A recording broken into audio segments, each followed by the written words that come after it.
The following contest is scheduled for one fall.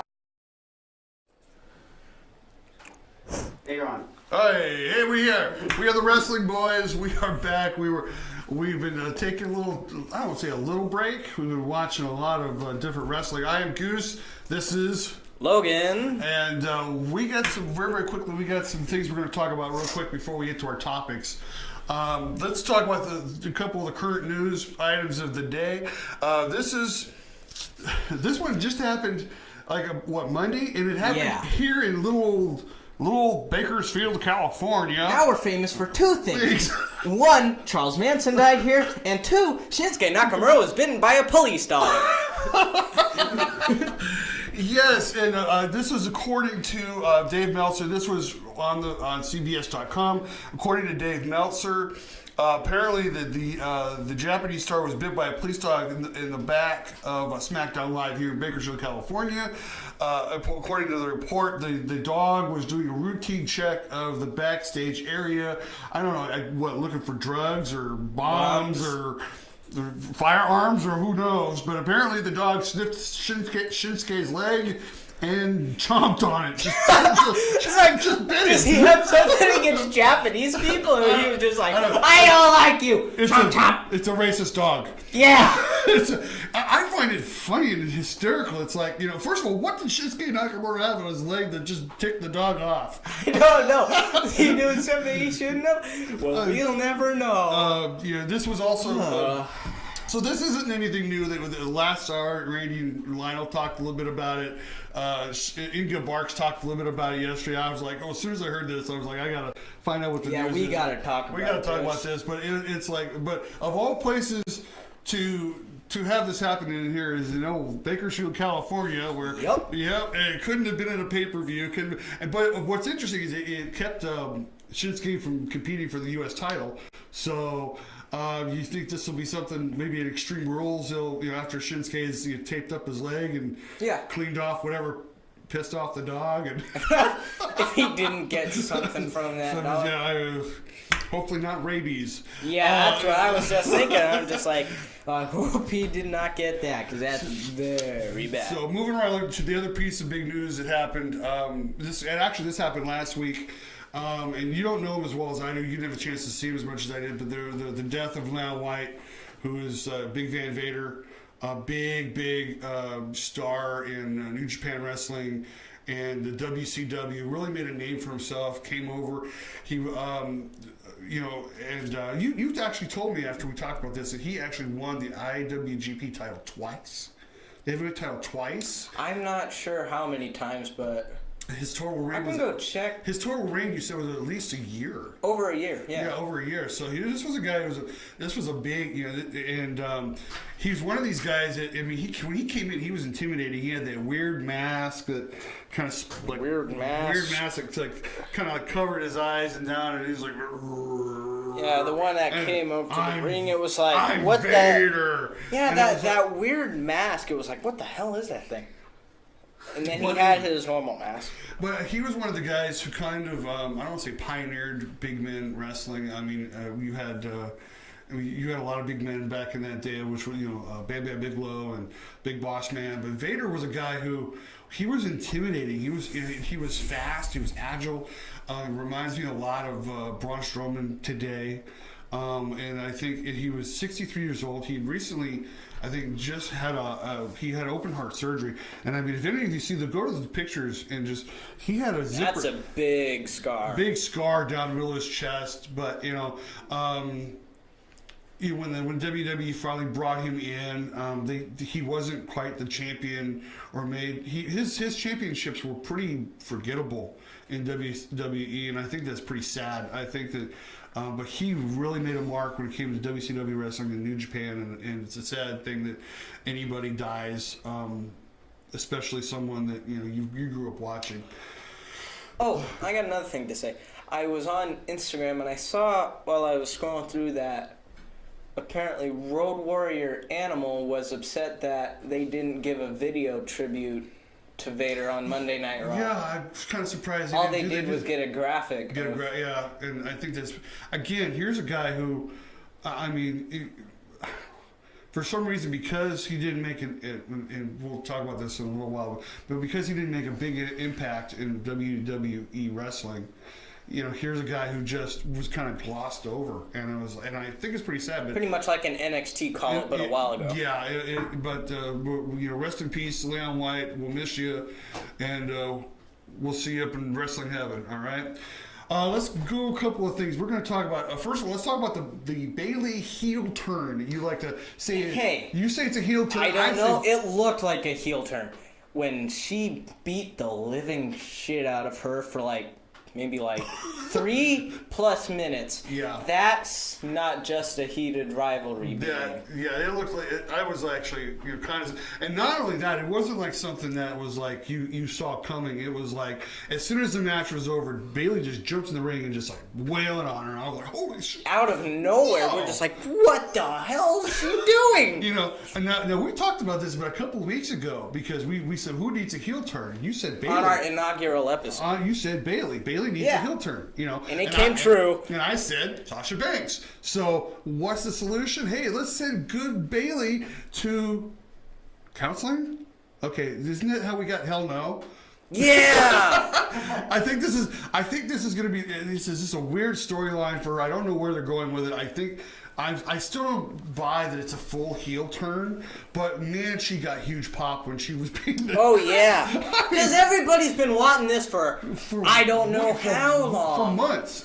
By the way, it's also kind of stupid how here you have somebody in the ring beating up somebody, and you have to go to counseling. You have to go to counseling. And then outside you have Braun Strowman, who flips over Kevin Owens' car, and nobody does anything about it! Like, what kind of freaking sense is that? Where the hell did you get that kind of logic? That's WWE for you! Well, it is. We'll talk more about that in a little while. Okay, now let's talk about let's talk about the other thing that you really wanted to get into, which was Sanity made their wrestling. It actually was in a match. Yeah, made the wrestling debut. And it was actually started out because Mr. Nakamura could not be here tonight. Because chompy. We they basically had an opening, and out comes Sanity and Eric Young. I was like, yes, Sanity, and the one thing that, of course, Eric Young and Sanity, I'm looking forward to see what they can do. But here's Eric Young and Jeff Hardy. They're having a great match. TNA all over again. Great match, and of course, there's Alexander Wolf and there's Killian Dane on the outside, and then what happens?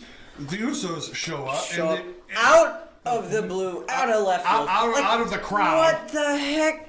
Where the hell did they come from? And so they all start fighting, and match ends in disqualification, and then it's a 6-man tag. Just like every single week, like clockwork, as you mentioned a while ago. It doesn't matter which week it is. Every single week, you're gonna see something like that, and guess what? It's gonna end up in a 6-man tag match. Yeah, and it's not, and that's one of the things I think that you and I are really, really tired of, is because on Monday Night Raw, what did they have? Instead of having a tag team match with tag teams, they put 4 singles competitors in another tag team match. That was I thought was totally. I thought it was totally useless. I think this is the part of the writing that's really, really gotten predictable, and I didn't understand why they made the 6-man tag match. I thought, let's end the match and let's put 2 other competitors in there that haven't wrestled in a while, and let's and put another couple of mid-carders in there to entertain us. No, let's make 6-man tag, and of course, what happens? Sanity loses. They lose, and it wasn't like they lose to an established group.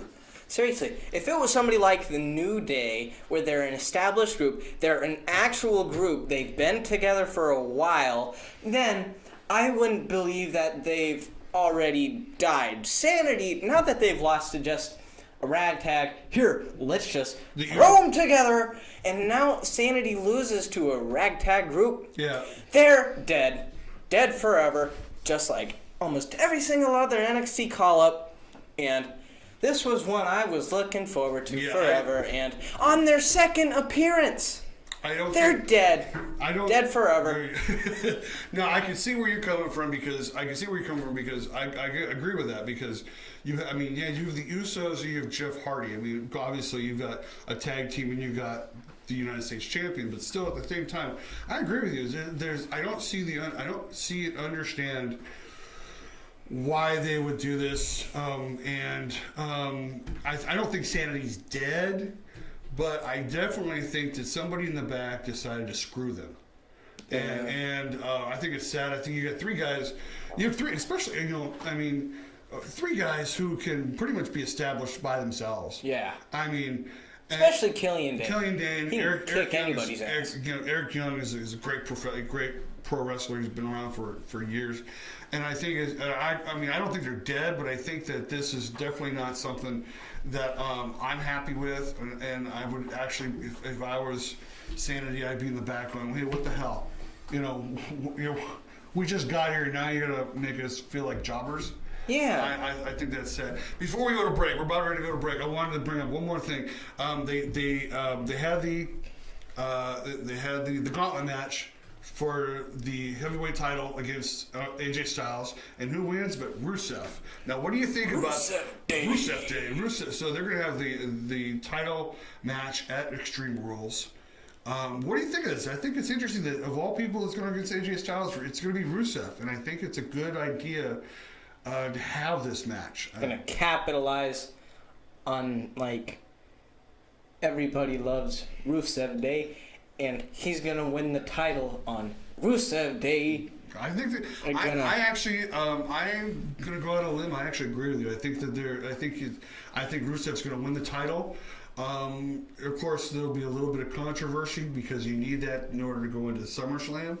But I think this is the right time. I think this is the right time for Rusev not only to get the title, but I think it's the right time for AJ Styles to relinquish the title. Yeah.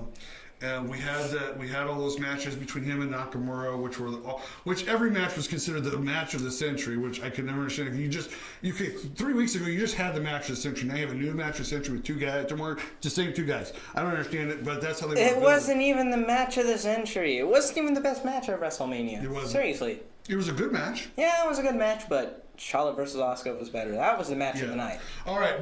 Well, we're going to go to a break. When we come back, we're going to talk Impact Wrestling. Yeah. And the fact that we were actually able to find Impact Wrestling. I'm the one that found it. I was like, oh, there it is. For the first time in forever. I actually got a chance to watch it. All right. We'll be back right after this. Introducing the new California State Penitentiary Bologna Sandwich. Jail food sucks. Don't let your family eat jail food.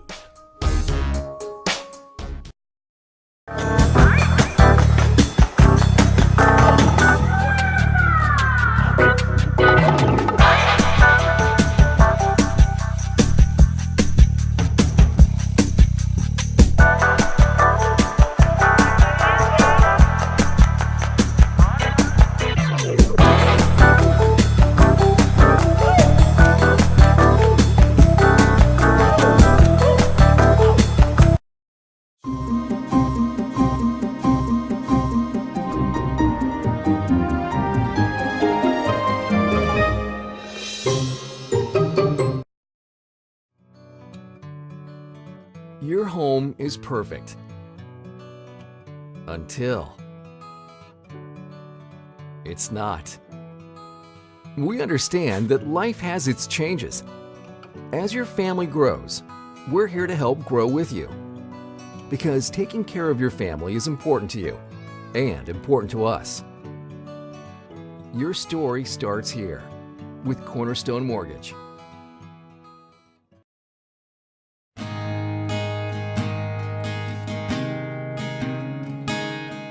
At the time you were arrested, you were served with a DS-367 temporary driver's license. It's good for 30 days, but if you don't act within 10 days, at the end of those 30 days, your license will be suspended. It's important for your lawyer to contact the DMV for you. Set up a driver's license administrative hearing so that your license does not go into suspension. That's something here at Braemar Law we do for you.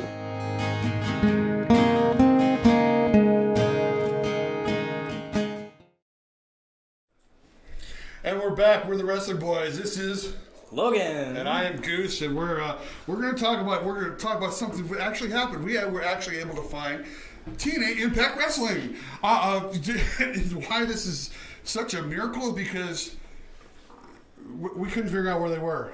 Yeah. Because they're just like bouncing around on channels. It's like a fly, you know?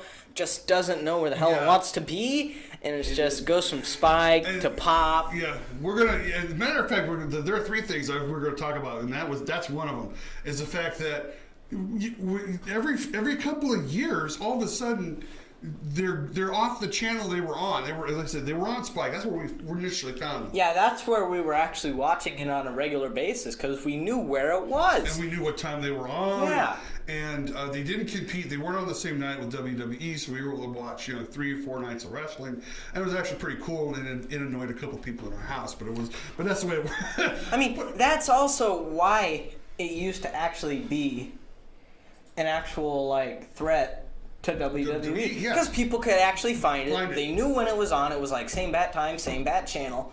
They knew where it was. It had good wrestling. That's back when TNA had the stars that are now in WWE. So they had the good stars, and but they left Spike for whatever reason. They went to a channel called Destination America, which I think was a huge mistake because here's the thing: Spike is on all the channels. Spike is on all the channels that even if you have the basic package, like Bar Rescue. It's on basically the basic channels, so you can always find Spike. So I mean, that was a channel where it fit, but then you have it go to Destination America, where it's like, what are you thinking? This does not fit there. Destination America is basically the paranormal channel where everything ghosts and goblins and UFOs and whatever, Bigfoot, and you're like, huh? but they, and then all of a sudden it's like you go to Destination and they're gone, and it's like, well, where in the world did Impact go?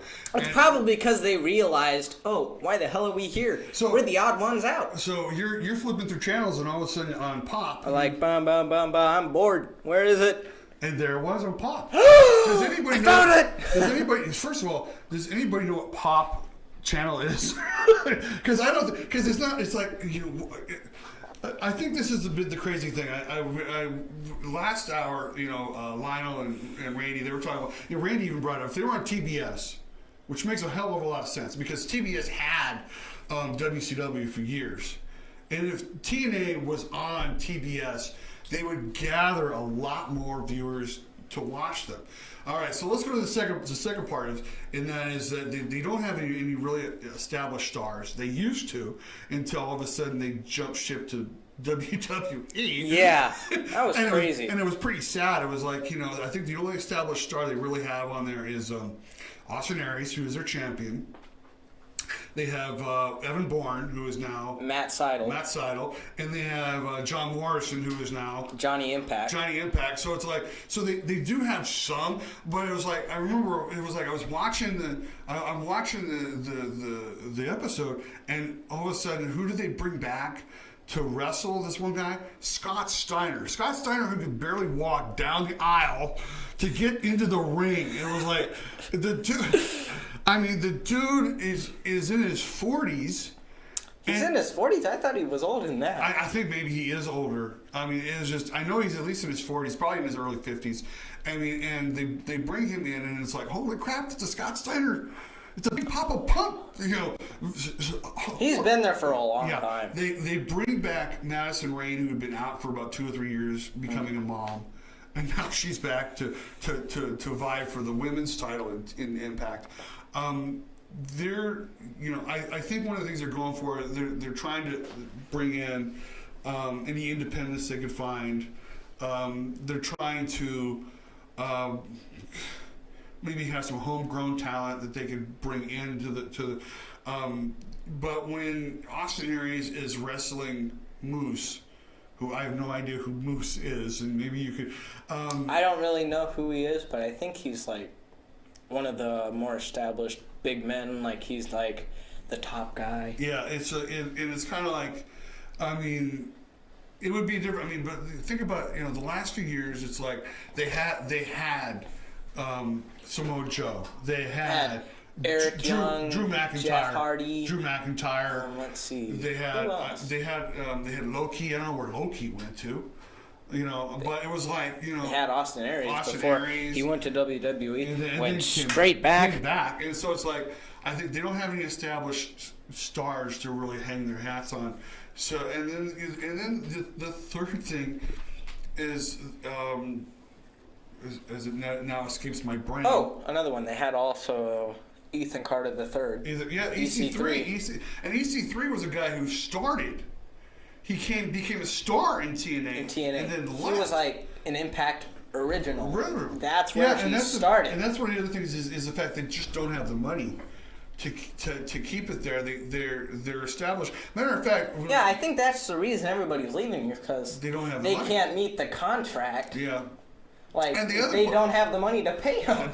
And the other part is, and one of the things when I told you this, you didn't believe it, but when I first watched Impact, they were at Full Sail University, where NXT is filming.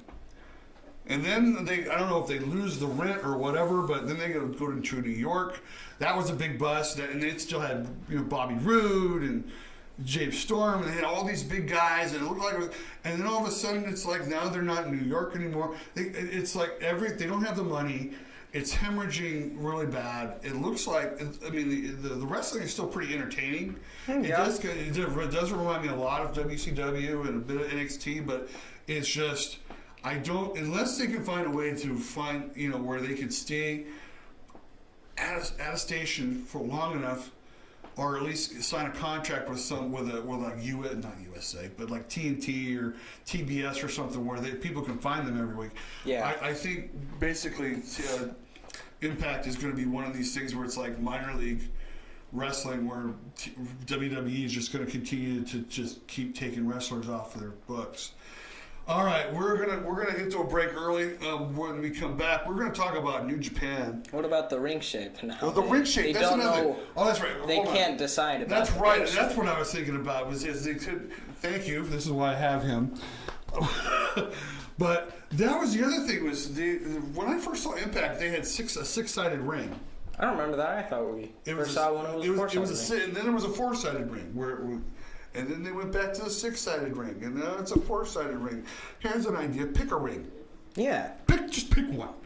And it'd probably be best if you stuck with four, because that's what everybody else. That's what everybody else has. So you'll probably and you'll be able to compete better. I did like. There's some of the wrestlers I did like. Tara Valkyrie was absolutely fabulous. I think she's going to be one of a beast. Not a beast as in, but she's going to be a great wrestler. I think she'll be one of the more established stars for Impact for way to come. But yeah, they couldn't decide what ring to have, and at some point you can't. If they had the six sides, you put a cage around it. And you had two. Yeah, it's like start UFC in Impact. But I'm glad you reminded me, because I remember we were talking about that. I couldn't remember exactly what we were. But I think they need to pick a ring. They need to become serious about what it is that they're doing. Need to make up their minds. Make up their minds. Be serious. Be willing to spend a little money and get some established stars. You got Austin Aries. At least you got the top man. You got the belt collector. You got the top man. Yeah, seriously. All right. Now that you've brought me back to reality, now let's go to our break. What about the one where he unified two of the titles? Oh, we'll talk about that on the other side. Okay. Okay, we'll talk about it, but we're going to come back and talk about New Japan and why we think it's better than WWE. Oh, yeah. Right after this. Your home is perfect. Until it's not. We understand that life has its changes. As your family grows, we're here to help grow with you. Because taking care of your family is important to you and important to us. Your story starts here with Cornerstone Mortgage.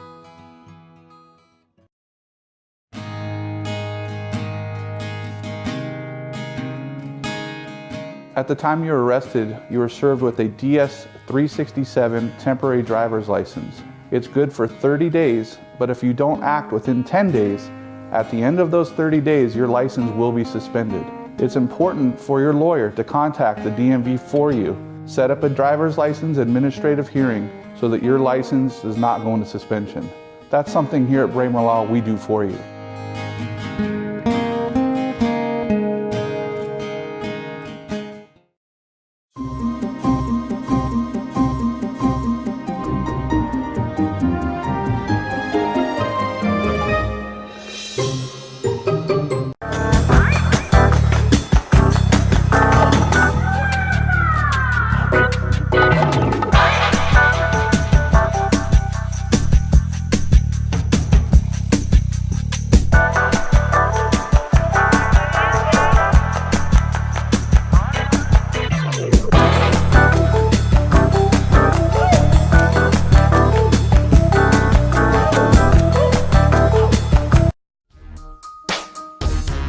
Introducing the new California State Penitentiary Bologna Sandwich.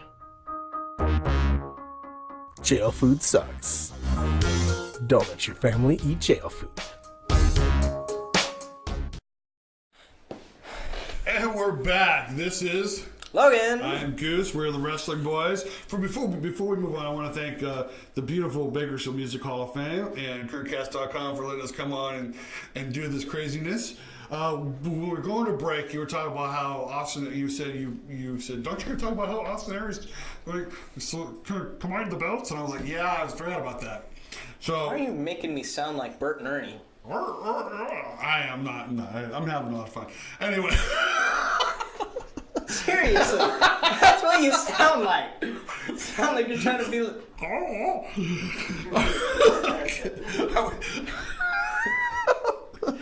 You're right, you got me. All right, so with That's what you sounded like. Hey, Bert, watch me pull a rabbit on my hat. All right, let's get back to what we're talking about. All right, so they had Slammiversary for Impact is coming up, and Slammiversary, of course, is Impact's WrestleMania. No, I thought that was Bound for Glory. Bound for Glory? Slammiversary? I don't know, but I get It's either of them. It's either of them. Was one of them? We don't know.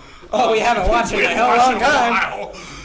But Austin Aries came out. Of course, Austin Aries is The belt collector. And why is he the belt collector? Because he collects belts. He collects titles. He collects titles, and when they were doing the press conference, he came out. The first thing he said was, "I'm combining the grandest champion belt and the heavyweight champion belt to be one belt unification, and I will be the last grandest champion to hold this belt." And you immediately said, "Oh, you're copying WWE." And why is that? Because Chris Jericho. What did he do? He unified the heavyweight championship and the WWE championship to make the undisputed championship. Right. I mean, I wasn't alive when that happened, of course, but he was, and I know it, so. Yeah, it's actually kind of interesting because if you're the belt collector, why would you combine? If your job is to collect belts and you have 5, why would you? Why would you combine them to only have one? Yeah, to have. If you're only a collector if you have more than one. Now you're short a belt, and you go from 5 to 4. And it's like, okay, whatever. Maybe they were getting a little heavy on it. Who cares? Austin Aries will make it up somewhere. But let's talk about New Japan Wrestling, because you and I have we have been like binge watching New Japan Wrestling, and what the funny part is when you watch Access TV and you watch New Japan Wrestling, what you're watching is stuff from about a year ago. But it's it's stuff from like July 2017. Their G1 climax from last year. Yeah. And it's still good wrestling, of course. Now, one of the reasons why we have gotten so in love with New Japan Wrestling is because they put it seems like they really put effort into the wrestling matches. Yes. I mean, we've watched. I mean, their main events. They've gone like 35, 40 minutes. Oh yeah. I mean, just. Especially the Okada and Naito match. But I mean, that was the Wrestle Kingdom main event, so of course that's going to go long. And I'm thinking, but even then, we've watched other main events have gone 30 minutes, 35 minutes, 40 minutes, and it's like, when was the last time you watched, other than the big gauntlet match, you know, from Raw a while ago, where Seth Rollins was in there for over an hour? Oh yeah. I mean, when was the last time you really saw one match? Two guys from the WWE go longer than, I don't know, 20 minutes? 20 something minutes. 25 minutes? I mean, yeah, seriously. Even the matches from WrestleMania didn't go that long.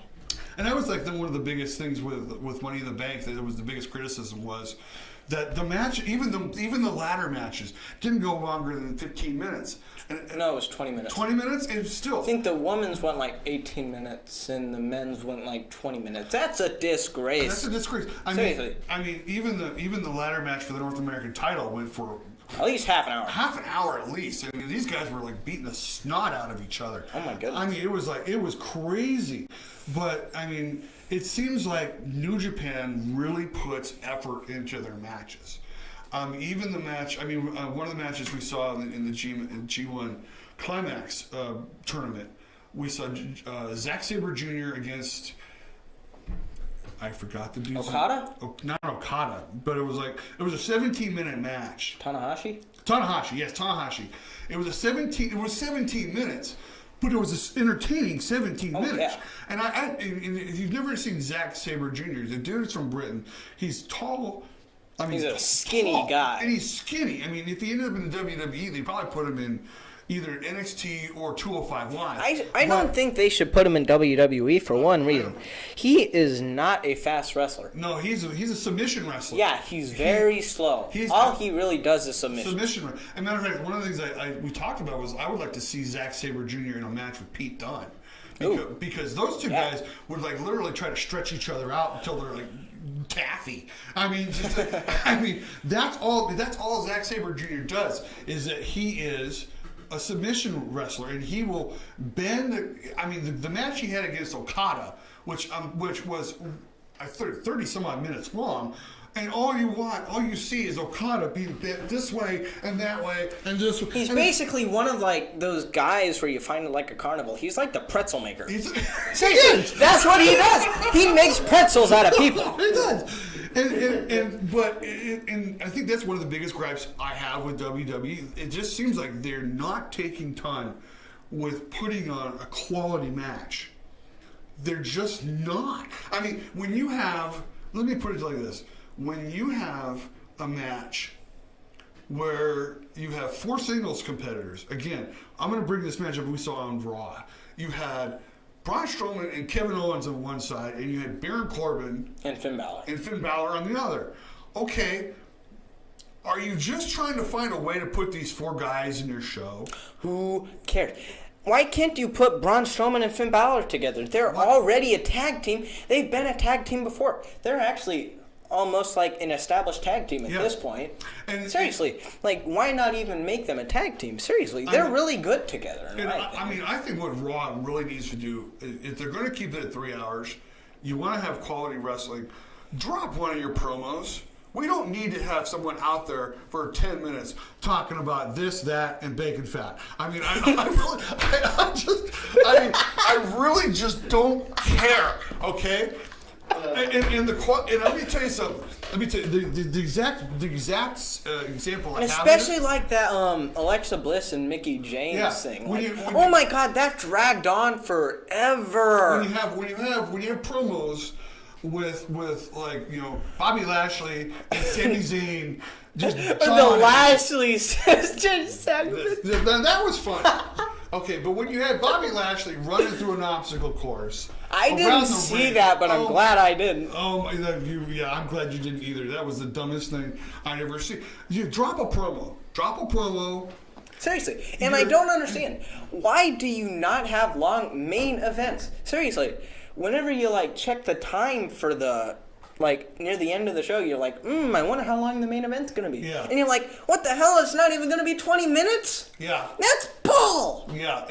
Here's the thing. I mean, because here's what I've noticed with Raw, especially lately. They put the very first match of the night is great.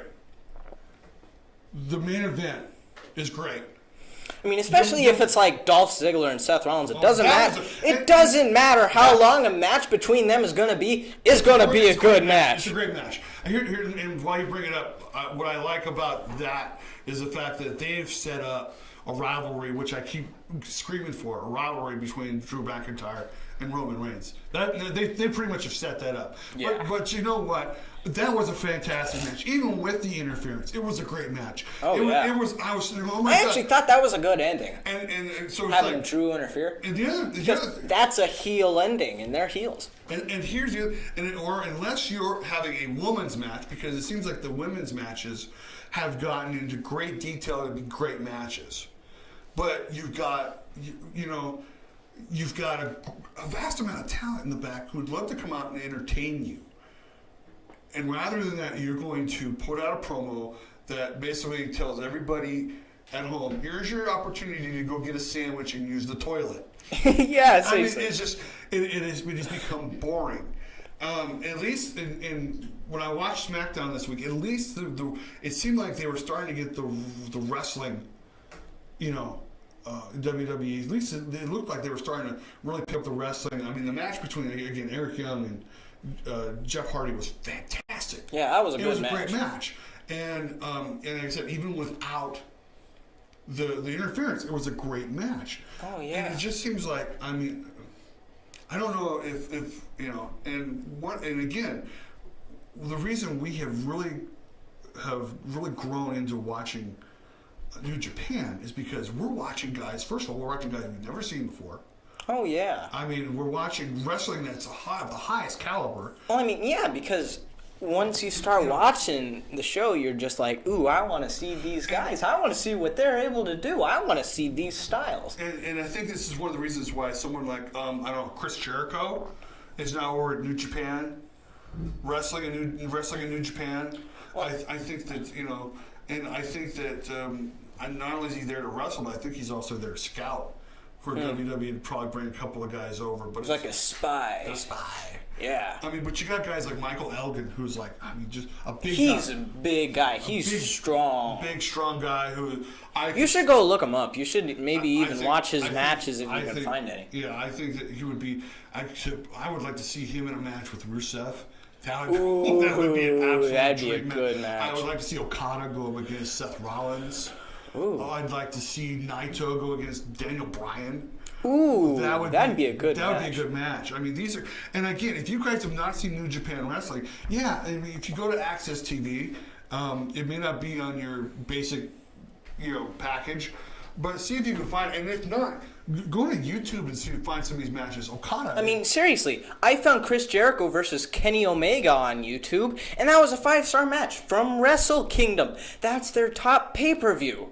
yeah. And, Seriously. Oh, and also, if you didn't know, I figured this out. They're playing matches from Dominion, their most recent pay-per-view on Friday, so go check that out. It's 5 o'clock. They have 2 new episodes. It's the matches between Hiromu Takahashi versus Will Ospreay for the Junior Heavyweight Championship, and Chris Jericho versus Tetsuya and you bring- Naito versus and I for know the we're Intercontinental going a little Championship. over, right? So here, so we're into pretty quickly, but I mean, you think about it. You brought up Will Ospreay. Will Ospreay is considered one of the best junior wrestlers on the The planet. Aerial Assassin. Yeah, Jay White, who holds one of the Juice Robinson. Oh, Juice Robinson's really good. He's one of my favorites. He's one of the guys. I mean, I would love to see a match between Juice Robinson and Velveteen Dream. That would be an amazing match. It would be an amazing match. Here's a fun fact. Juice Robinson was actually in WWE a long time ago. He was in NXT. Oh my gosh! And you see, and so. We're going to keep pounding the drum on this because New Japan. And when is their G1 special is coming up? When? Saturday, July 7th at the Cow Palace. That's in San Francisco. Yes. So we're I don't know if we'll be able to get there, but we'll definitely be hoping to see some matches from there. And again, people have people. Oh yeah, I already told you. They said it would be live on Access TV when it was going on. Oh yeah, well then hey, Yeah, seriously. And Trust me, And let me I put it heard. like, and let me put it like this: if you cannot be there to watch it, record it. Oh yeah. And so you can see it, and you will see the huge difference between New Japan and WWE. And again, I just think that at this point in time, especially with Raw, the WWE is just watered down, and they're becoming too safe. Is what I want to say. But right now, we're like just. I mean, every day we're watching more New Japan wrestling. And I mean, yeah, because it records at 2 in the morning. yeah, well, yeah, that's one thing, but it has just become a great wrestling. Before we, you've got. I mean, if you're a big fan of wrestling, you've got to watch New Japan. Okay, really quick, you were talking about, and I know we're about ready to go. We'll be going on in about a minute, but you discovered Adam Cole was putting on a match against Walter. Yeah, when you said Walter, I kept thinking of the puppet. Yeah. It's not the puppet, but you Welcome said, to Walmart. Get your shit and get out. Yeah, okay. So Not that Walter. Not that Walter, but this is a guy who I guess is one of the biggest wrestlers on the independent circuit. Yeah. And he has apparently the best chops in the entire world. Seriously, you should go see pictures of people's chests after a match with him. They look like raw meat. We were Either that or it's almost black from bruises. We were trying to find a video we could show you about of this guy. He's a big guy. He's like 6'4", 6'4", 310 pounds. Yeah, he's a big guy. When he leaves a chop, you can hear it throughout the whole stadium, wherever you're at. So what I recommend is you just go to YouTube, type in Walter Chops, and just watch this guy. And maybe some of the he left Zack Sabre Jr. bloodied and raw. I think there was this guy called Mark Davis or something, and it looked like he had bumps or something. And it was like all red, and it was like, oh my God. But these are some of the guys that, again, when you talk about independent wrestlers, we don't even get a chance to see.